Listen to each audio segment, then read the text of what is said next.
पूर्व सांसद धनंजय सिंह के करीबी जिला पंचायत सदस्य बाघ सिंह चौहान ने रविवार की शाम अपने निजी आवास पर कारागार मंत्री दारा सिंह चौहान का जोरदार स्वागत किया। बाजे गाजे के साथ मंत्री पर फूलों की बारिश हुई। वहीं इस कार्यक्रम के बाद जिले की राजनीति गर्मा गई है। उधर जिला पंचायत से जुड़े लोगों में चर्चाओं का बाजार गर्म हो गया है। सूत्रों की माने तो धनंजय सिंह के राजनीति में कदम रखने के साथ ही बाघ सिंह चौहान उनके समर्थक रहे। हर चुनाव में तन मन और धन से धनंजय सिंह का चुनाव में मदद करते रहे हैं। पिछले जिला पंचायत अध्यक्ष पद के चुनाव में धनंजय सिंह की पत्नी श्रीकला धनंजय सिंह को बाघ सिंह चौहान ने निस्वार्थ उन्हें वोट देकर उनके प्रस्तावक भी बने थे। चुनाव जीतने के बाद अध्यक्ष के पति ने बाघ सिंह चौहान को भाव न देकर बिके हुए सदस्यों की श्रेणी में उन्हें रखा, जिसके कारण वे काफ़ी खिन्न चल रहे थे। रविवार की देर शाम सूबे के कारागार मंत्री दारा सिंह चौहान बाघ सिंह के घर पहुंचे।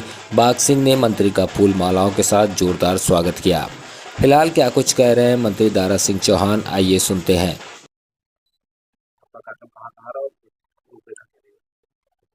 देखिए, मैं जब से लखनऊ से चला और जौनपुर के सीमा में प्रवेश किया, उसके पहले से ही और जौनपुर में तो करीब करीब कम से कम 20 कार्यक्रमों में मैं गया हूँ, कम से कम 20 कार्यक्रम। और जिस तरीके का मैंने यहाँ पे लोगों पे उत्साह देखा, इस उत्साह के बल पे हम कह सकते हैं कि अब यहाँ की सीट तो बीजेपी जीतने ही जा रही है। और इस बार जो एनडीए का नारा है 400 के पार, तो निश्चित रूप से 400 का आंकड़ा पार करेंगे। और मोदी जी जो दुनिया के सबसे लोकप्रिय नेता हैं, फिर तीसरी बार प्रधानमंत्री बनेंगे।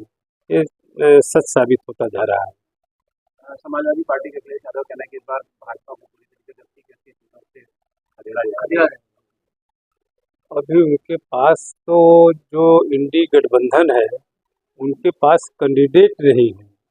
प्रतिदिन कोई न कोई आए दिन कैंडिडेट बदला जा रहा है, तो ये तो कोरी कल्पना कही जाएगी। आज जिस तरीके से उत्तर प्रदेश में मोदी जी और योगी जी के नेतृत्व में जो चतुर्थिक विकास हो रहा है, आज़ादी के 70 साल तक जिनको मान और सम्मान नहीं मिला है, आज़ादी के 70 साल तक केंद्र की योजनाओं को जिनको पता नहीं था, आज सारी योजनाएं गरीबों के दरवाजे पे दस्तक दे रही हैं। इस आधार पर मैं कह सकता हूं कि सभी लोग आज मोदी जी को, आप रेंडम कहीं पे चले जाइए, किसी गांव में किसी महिला पुरुष से, तो सारे लोग भी नारा हो गया है कि अब की बार 400 पार, अब की बार मोदी सरकार। तो मोदी जी को प्रधानमंत्री बनाने का लोगों ने मन बना लिया है। और मुझे विश्वास है कि उत्तर प्रदेश की 80 की 80 पार्लियामेंट की सीटें हम जीत करके मोदी जी की झोली में डालेंगे और तीसरी बार प्रधानमंत्री बनाएंगे। आज उन्होंने मुख्तार अंसारी के परिवार से मुलाकात की और काफी ज्यादा उन्होंने कहा कि जो है कि इतने सालों से जेल में बंद बिल्कुल लोकप्रियता रही है और जेल के मामलों पर सवाल उठाया कि कस्टोडियन तो इस पूरे प्रकरण को आप कैसे देखते हैं?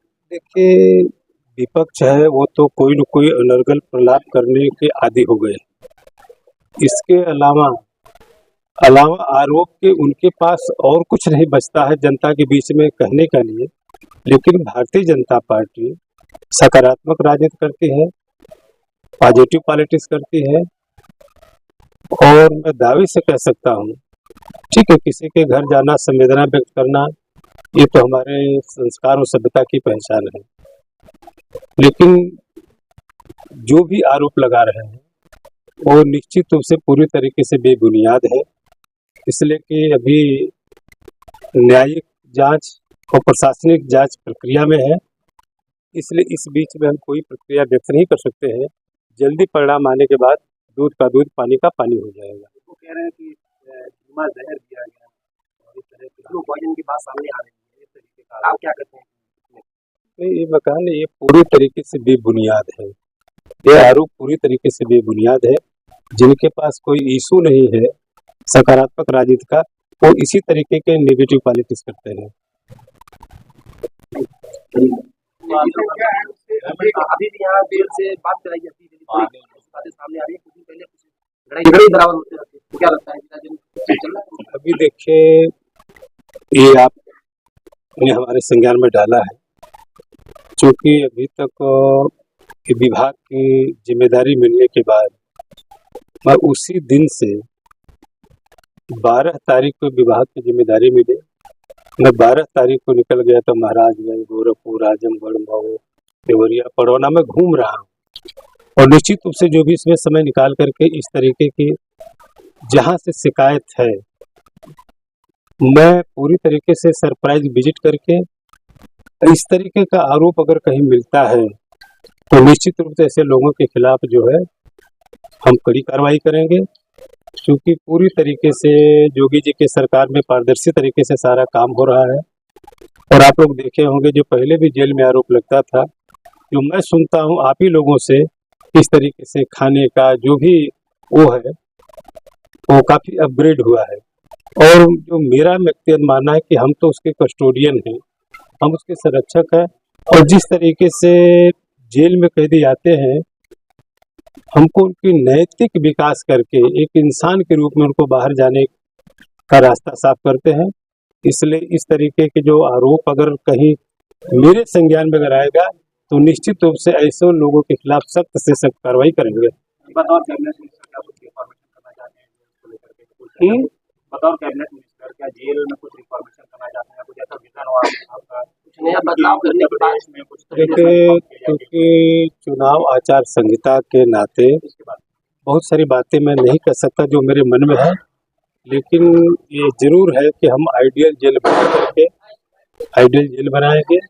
और निश्चित रूप से जितने भी कैदी उनका नैतिक विकास के रास्ते को उनको ले जा करके एक अच्छा नागरिक बनाने का संकल्प हमारा है।